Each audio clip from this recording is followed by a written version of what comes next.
welcome back. Welcome to the second day of Old Parkland. Thanks for those who were here last night. I thought we had a wonderful conversation. Thank you, Professor Heckman. Even for someone like me that often speaks about the importance of family structure, I thought we had a very illuminating discussion about really isolating, well, what are the behaviors that really strengthen strong parenting, and what interventions can be used to build parent capacity even beyond family structure itself. So thank you for that. But we have an incredible presentation which immediately follows on this morning by Melissa Kearney. Melissa is a great professor whose introduction is the Neil Moskowitz Professor of Economics at the University of Maryland and the author of The Two-Parent Privilege, which you all have on your desk. So Melissa's going to give us a keynote about the importance of marriage and two parents, and then she and I will have a discussion afterwards. Melissa, come on up. Thank you. Okay, great. Thanks. And I go till 8:40. Okay, I'm going to talk fast. Thank you so much. It's great to be here. I'm delighted to have the opportunity to talk about what I think is the need to make strong families a national priority. And this is an issue for all race and ethnic groups in the US, but as this group well knows, it takes on particular salience when we're talking about the Black community. So the themes I'm going to be talking about this morning draw heavily on my book that Ian mentioned. And the reason I wrote that book was really to call attention to what's happened to the family in the US over the past 40 years, by which I mean specifically the decline in the share of children living in married parent homes. And my contention, based on the data and evidence, is that this has not been good for children. This has not been good for men and women. And this has not been good for society in general. And so my intention with the book is to sort of help us have a conversation that feels a little bit less loaded than our conversations around family often are, by really just making the economic case that families are important and that we can't just keep talking about the need to improve the safety net, the need to improve schools, all these things I think are really important. We actually have to talk about the need to improve families as a way to promote economic and human flourishing in this country. So let me just start with some trends, okay? And some of this will be familiar. What I'm showing here, based on US Census data, is the percent of children living with married parents, an unpartnered mother, and in other family structures in the US since 1980. And the big story here is the decline in children living with married parents. That's fallen from 77% to 63%. Much of that decline occurred in the 1980s, 1990s, early 2000s. It seems to have stabilized. No sign of turning around, but it seems to have stabilized at a number that strikes many people as shockingly low. Just over 60% of US kids are now living with married parents. And importantly, it's not because the large majority of the other kids are living with two cohabiting parents. Rather, the most common family structure outside the married parent home is an unpartnered mother. So that's a mother with neither a spouse nor someone she considers her partner in the home. Okay, and that's slightly above 20% of US children. So that's the big story. Importantly, this has not happened uniformly across the population. And this is key to the points I'm making in the book. The fact that this has happened so differently across different groups in the population has contributed to widening class divides in opportunities and ultimately outcomes. So here I'm showing you, again from census data, the share of children living in a married parent home by their mother's education level. And among children who are born to a mother with a 4-year college degree, even though that group has become much larger, much more varied over the past 40 years, there's only been a 6 percentage point decline in the share of those children living with a married parent home. In other words, married parent homes are still almost as common as they were 40 years ago among the most advantaged, economically advantaged mothers. Among the least educated group, moms with less than a high school degree, we know in the 1980s, the share of those kids living in married parent homes was falling. And people started writing about this and calling attention to it in the 1990s. Sarah McClanahan called attention to this. We were really worried about those kids born to less educated moms. I think what none of us would have appreciated or expected was the plummeting of marriage or married parent families for the middle group. They've converged downward. So what we have now is a college gap where marriage is holding strong among college-educated parents and has basically really declined by large numbers among everyone else. So the way to think about this is now marriage, married parent families, is yet another luxury good, disproportionately advantaging the already most advantaged group in society. Okay, now I'm going to show you the census shares, census data on the share of children living in different family structures by race and ethnic group crossed with education. And of course, this is an issue that, this is an issue that crosses both education class and race ethnic group lines. So what we see here is now by 2020, for white families, Hispanic families, and black families, there's a large college gap among all three groups. Asian Americans are a very interesting and notable exception. Married parent families are exceptionally high across the education distribution for children, Asian American children. But within whites, Hispanics, and blacks, what we see is this large college divide. So of course, there are also large differences across the race and ethnic groups. So 88% of Asian children live in a married parent home, 77% of white children, 64% of Hispanic children, and only 38% of black children. But within black families, the likelihood that a child lives with married parents is twice as high if that child's mother is college educated, 60% versus roughly 30%. If we look back at 1980s, we saw in the 60s and 70s this emergence of a racial divide in family structure. Of course, we know people started writing about the black-white divide over those decades. You could see that here. You could also see in 1980 this hint of an education gap growing in the black community. What happened in the next 40 years is that sort of spread to the other groups and has become much more widespread across the population.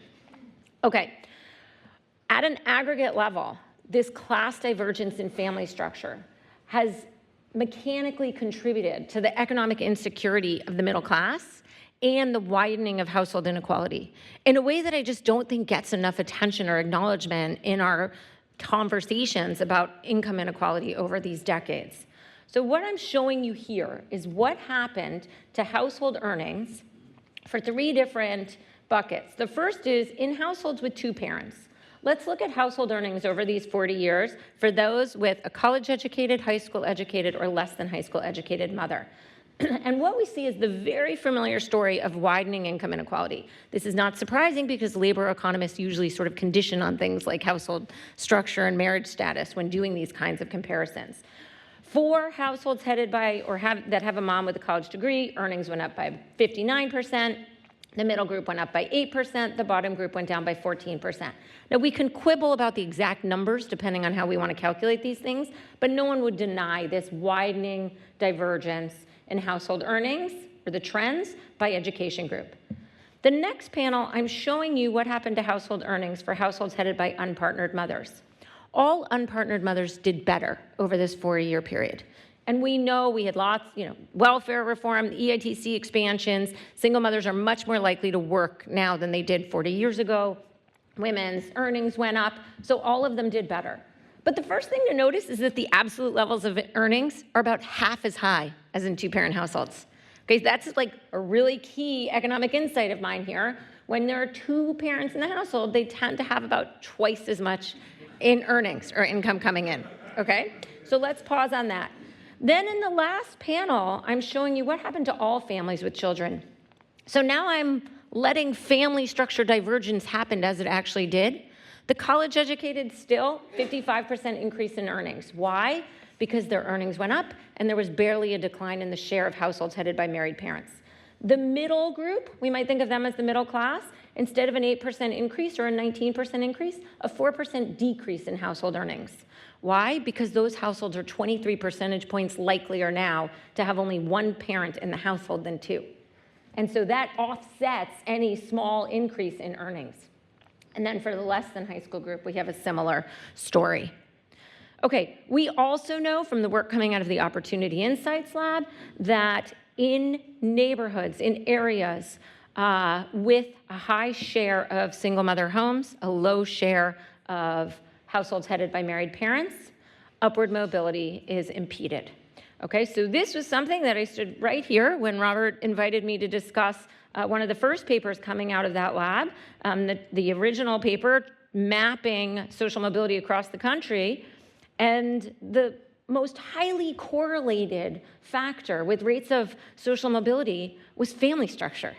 And I stood here and I was like, gosh, this is a real challenge to economists because all the other stuff we focus on is barely correlated, okay? And we keep seeing this over and over. So now let's go back to a micro level. What does this mean? Why do these trends matter so much for kids' outcomes? Well, again, great insight here, but it is, I mean, it's sometimes like we just have to go back to basics. Households with two parents tend to have more resources. They have more income, they have more time, and they have more emotional bandwidth. And that is a statement backed by mounds of evidence from across the social sciences. So let me pause on income for a moment, because sometimes social scientists are too clever for our own good. They will run regressions and say, look, once we control for income, family structure doesn't matter that much. The thing is, in the real world, we don't control for income. In the real world, kids who have married parents have on average about twice as much income. So we can talk all we want about a $2,000 increase in the child tax credit, which I'm all for, but we have no policy conversation on the table that would equalize income coming into one and two parent households. So that is a very real mechanism driving the difference in outcomes for kids from one and two parent homes.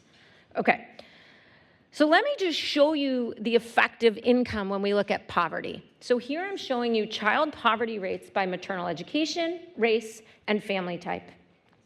So what you can see among all the four major race and ethnic groups that I've got a lot of sample on in the census data, this is CPS, sorry, what you can see is that rates of poverty are much higher among children growing up in unpartnered mother households than married parent households. On average, poverty rates are 5 times higher for unpartnered mother households than married parent households. Okay, sometimes people will claim that the two-parent family, the benefits of a two-parent family are a myth, or they only apply to white families. And that is just patently not true. Okay, so here, let's drill in, and let's just look at families headed by non-college mothers, or let's look at families where the mother is non-college educated, because we know rates of poverty are much higher for that group than the college educated. You see for the white children, Hispanic children, black children, and Asian children, poverty rates are much higher, again, for all four race and ethnic groups, if they're living with an unpartnered mother rather than a married mother. We also see, again, against some claims that some scholars make, if you look at poverty rates among married, non-college black families, they are much lower than poverty rates among unpartnered mother, white, non-college educated households. Okay, so there's not a myth of the two-parent family. It's very protective against poverty for all race and ethnic groups. All right, what else do we know? In broad strokes, though I go into detail about all of these things in the book, I think this probably dovetails nicely on what you talked about last night with Professor Heckman. We know that higher educated married parents, they spend more on their kids, they spend more time with their kids, and they have more what I call emotional bandwidth, what some behavioral economists call cognitive bandwidth, what a lot of development psychologists will refer to as, the absence of toxic stress. Okay, we just have mounds of data on that. Those are all important mechanisms for us to think about that drive the difference in outcomes for kids from married parent and single parent homes.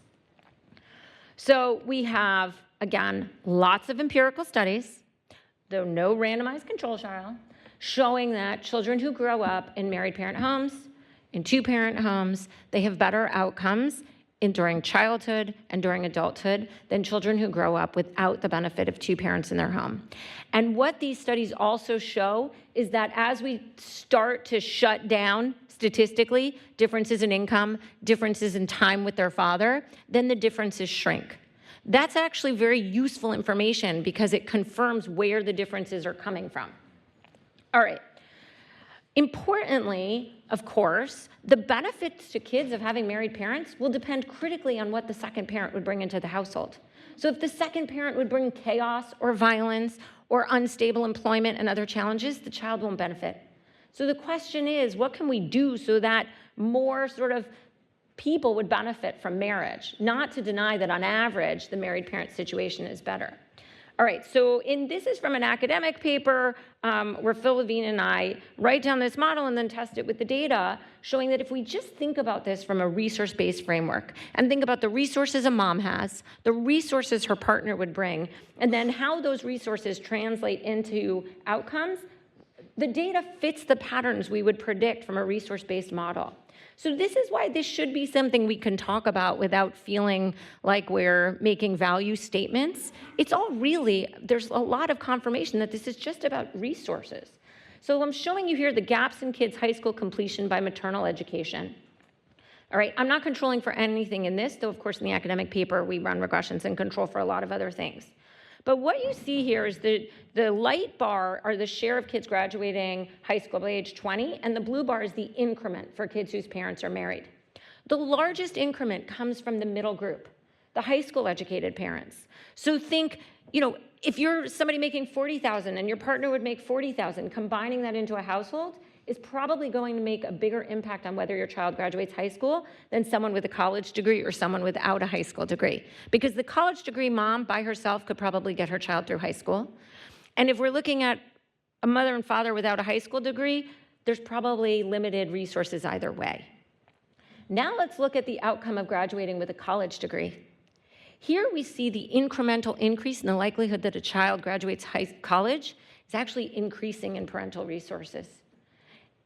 A mom who has a college degree, her child has a 29% chance of graduating college, four-year college by age 25. That nearly doubles for married parents. Why? Because it's not until we have two married college-educated parents that a majority of children graduate college. That's a really high achievement bar.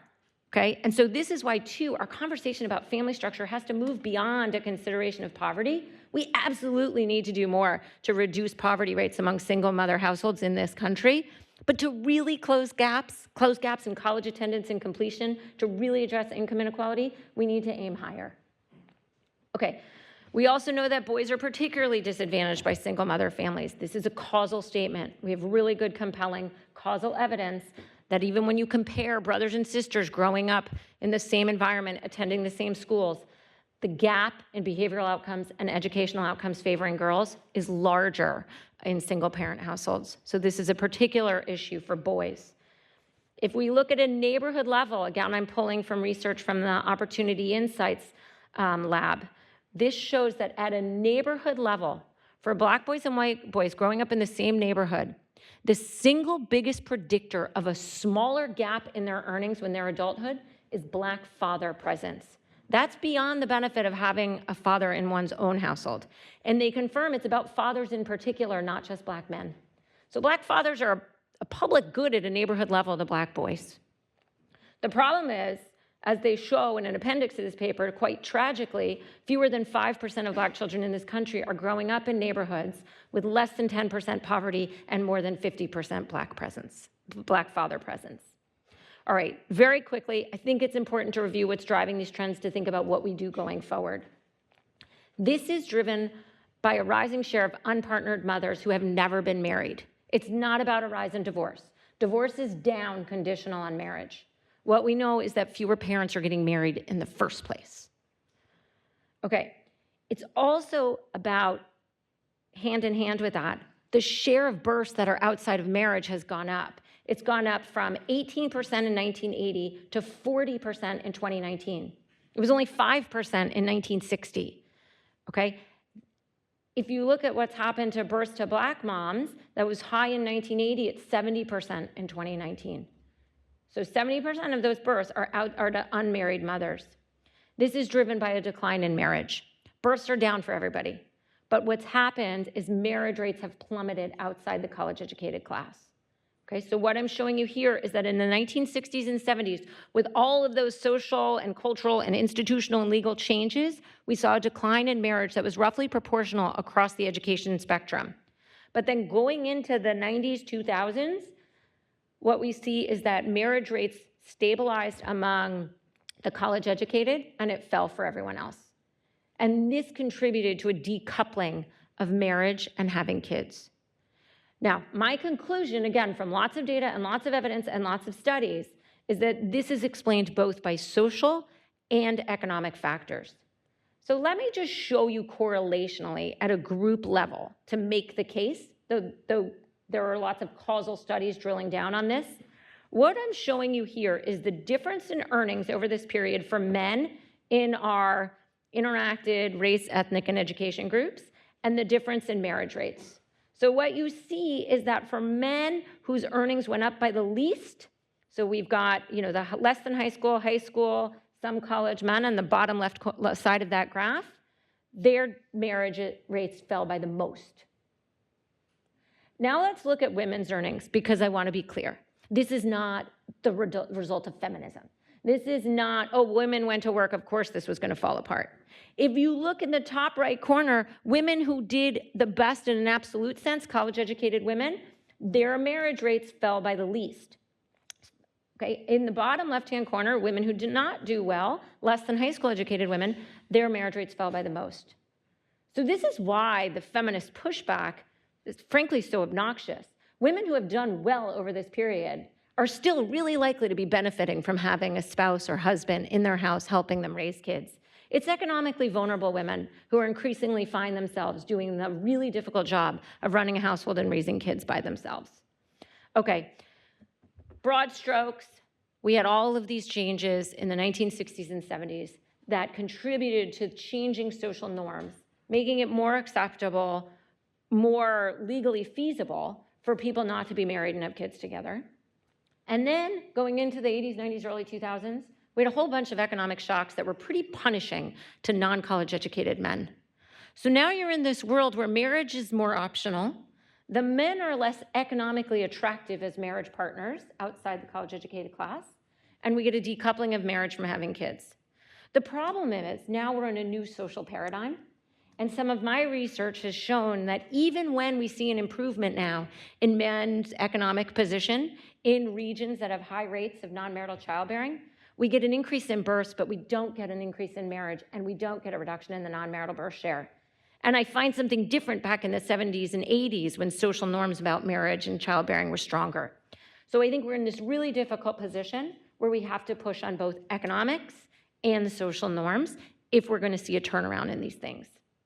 So let me conclude with a final set of slides on my normative take of what I think we can and should do to address these challenges.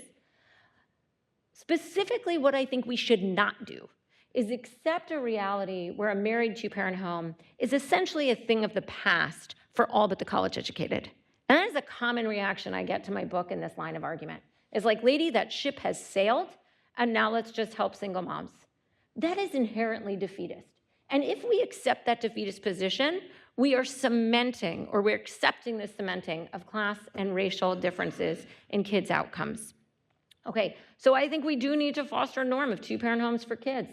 That's not an easy thing for me as an economist to say, because it's not really something we know how to do very well, how to foster social norms. But there are people who are working on that.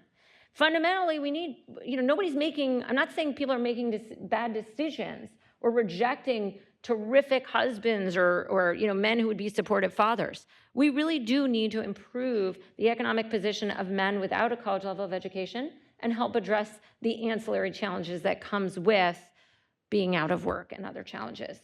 Importantly, we need to meet families where they are. We need to scale up programs that show promise in strengthening families and improving outcomes for parents and children. And I think this is what was emphasized last night. But if we look at the budget for the Administration and Children and Families from the Department of Health and Human Services, less than 1% of that agency's budget is allocated for programs that strengthen families.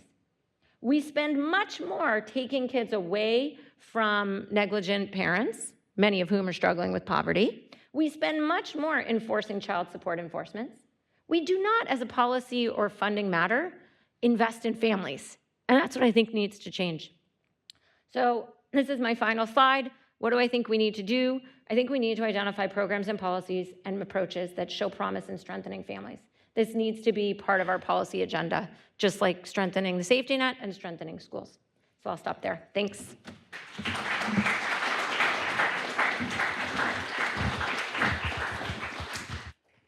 Does it matter if we switch? Oh. All right. Melissa, thank you. Yeah, thanks for having Really me. great. Your work is just so important and so timely, especially coming from you. So I want to ask you a question, maybe somewhat similar to the first question I asked Professor Heckman last night, which is that we are gathered on the 60th anniversary of the Pat Moynihan report, where he talked about the issues facing the Black community, particularly that segment where family structure was at risk. Then the non-marital birth rate was 23.6%, and as you just showed, it's now 70% in the Black community. So really important data, and yet he was accused of blaming the victim. You just said one of the things we shouldn't do, we shouldn't stigmatize single mothers. Yeah. Have you been accused of stigmatizing single mothers? Have you faced a backlash in publishing this book? Yes. And I will say, when I wrote the book, I knew that was a distinct possibility. I didn't quite anticipate. How much? It's going to sound very naive. I didn't quite anticipate how fierce and immediate it would be. Like within 24 hours. I was like, well, you haven't read the book, right? I mean, I have a lot of, not disclaimers, but I work really hard in the book to take an empathetic view of this, et cetera. But the pushback from feminist writers, gender writers in the New York Times, the Washington Post, Salon Cut, Slate, it was pretty ruthless. And what's their central argument? Their central argument is, and this was the emails I got on the first day that basically my book was like written up in the New York Times, so nobody read it yet, was how dare you say women can't do this on their own? You have second wave feminists rolling in the grave. And I'm thinking, are you kidding that we're supposed to pretend this isn't hard for women? So, this is why in part I call it the two-parent privilege. And I will say my publisher, the marketing team, suggested I call it the one-parent problem. And I said, absolutely not. Okay, like that actually is why we can't have this conversation. That's why we can't have the conversation. Wow. Right? The one parent is not the problem. Two parents are a privilege. And I acknowledge in the book, I write this from that position where I'm like, parenting is really hard. And it's made easier by having someone else in the house. And so the reaction from feminists was surprising to me. But I think it's really... And was it just feminists, or did you have race-related pushback? Okay, so two things. Let me say, single moms from vulnerable communities did not push back. I heard from a lot of those women, oh, wow, I never really thought about why I'm so likely to be in this position, or my cousins, or my friends. And so vulnerable groups, they see their story told in my book, which has been really, really bolstering. It's the privileged, the highly educated single moms who reacted negatively. To my great relief, I did not receive any emails, correspondences, or see any public essays written about my book that basically pushed back from calling the argument a racist argument. That was really interesting to me because, of course, I was well aware of what happened to Moynihan. My explanation for that, I think, is that we're so far beyond this being an issue that's just about the Black community. This is so widespread now that, and also, I heard from so many people in the Black community who were like, yes, my community has been struggling with this for decades. What are we going to do about it? And so we're so far past it just being a small issue in the Black community that everyone realizes it's widespread. And also, there's really no denying that this hasn't been good for the Black community. Yeah, it's almost it's perverse, but it's almost better that this is now a cross-racial issue as it relates to family structure. So as you said, there's a mountain of evidence on these issues why the benefit of the married two-parent household. But what's interesting is that the response to it is not necessarily, or hasn't consistently been, let's strengthen marriage. Richard Reeves and others, there's a real effort to strengthen fatherhood.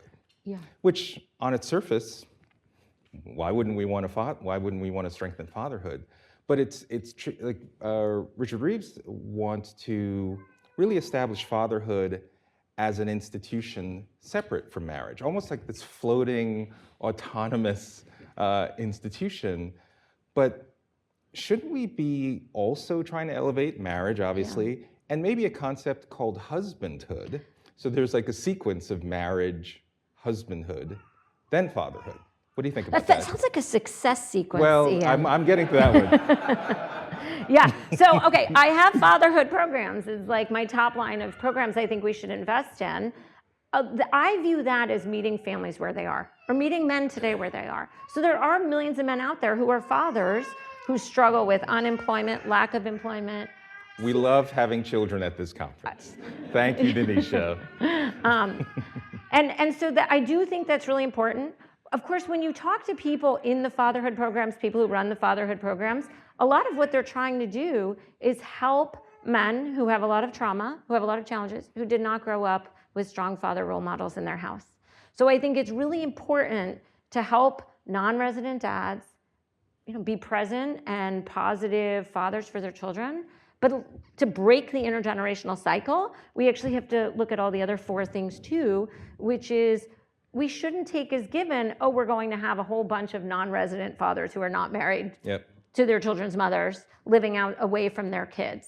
And again, if I think about both benefits for children and for mothers and for the men themselves, pulling them back into family life should really be our goal. Yeah. I mean, it's controversial, so I agree. So I run schools in a district where nearly 9 in 10 babies are born outside of marriage. So the question is, what do you do, particularly for young people who are starting to make decisions about their own sexual relationships, family formation, and of course I have to mention the success sequence. What do you think about teaching content like that in schools? And for those of you who don't know what the success sequence is, if you complete at least a high school degree, then get a full-time job of any kind, so you learn the dignity and discipline of work, and then if you have children, marriage first. Data shows that 97% of millennials who follow that series of decisions in that order avoid poverty, and the vast majority enter the middle class or beyond. We teach that in our schools. A lot of folks don't like the fact that we teach that because we're shaming the kids. But how do we break this kind of impasse? Yeah, look, I think the conversation we need to have about marriage, the success sequence, families, it should be like our conversation about graduating college. We tell kids, we have a big policy conversation. How do we get more people to go to college and graduate college? Because college-educated workers do well in the labor market. And we don't worry that we're shaming people who don't have a college degree. And yet when we say, okay, how do we talk about building stronger relationships, families, we're so worried that we're shaming people who don't have it that we don't have that necessary conversation. So I'm all for it. And I'm confident that we can have that conversation in a way that doesn't bring us back to the past when single moms and their kids were so stigmatized and ostracized from community. We can have this conversation in an empathetic way that says, guys, here's the facts, okay? Here are the facts, and like, you should know this. What's sort of really, really interesting is we know media messages matter. We know messages from celebrities matter. We know messages from the right celebrities. Religious leaders matter. Well, no, if they're the wrong celebrities, they have an impact that you might not like, right? Well, Celebrities right, for sure. have an impact. So messaging from trusted teachers, neighbors, coaches, all the way up to what the president says, we actually have a social science evidence base saying that those messages matter. And so this should be something that we commit to doing, is having positive and honest messages with kids. Okay. I have to say, I gave a talk about my book at a college recently, and a young woman came up to me and she's like, you know what? I actually thought I wanted to be a single mom. Now I'm rethinking it. I was like, you didn't know that would be hard? Like, it's actually, I think, our well-meaning efforts to be inclusive and to suggest that all family structures are equally beneficial has actually just really misled the younger generation in a way that we need to change. Got it. Well, on that note, because Melissa does need to go, so thank you very much, Melissa. I could probably speak to you for another hour on this topic.